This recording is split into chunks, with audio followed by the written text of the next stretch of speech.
Hi, my name is Lisa, and for this week's discussion post, we are talking about how the lecturer compared structural injustice to a poorly arranged room where some stumble repetitively, and not because they're clumsy, but because the setup itself is not to their advantage. Can you think of a system or a structure in our society that functions this way? How does recognizing the role of systems, not just the individual, deepen or challenge your understanding of sin, justice, and the Christian call to love our neighbors?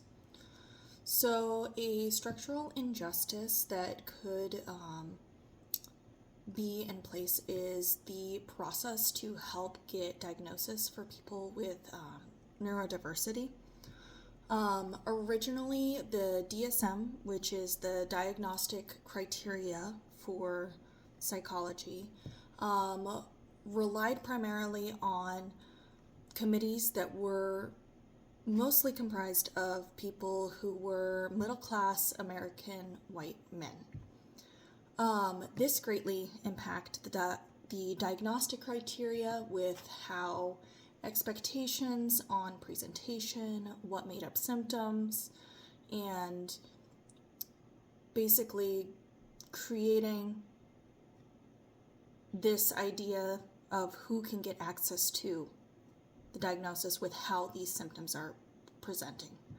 In recent, there have been efforts to diversify and give a better picture of the variations and presentation of symptoms for people to get diagnosis, but there is still a lot of change required in widening the scope for research to allow this structure in diagnostics to understand and address the more diversity of humans and how symptoms present, so that with this, more people can get a proper fitting help for what is being experienced. This requirement for change in diagnostic criteria aligns with the idea expressed in our reading from Generous Justice. Particularly, our political and economic systems do not listen to the people without money and other forms of social power. The residents of poor communities do not either have the influence or the skills to attract more private and public resources to come into their community. Residents of poor communities do not have either the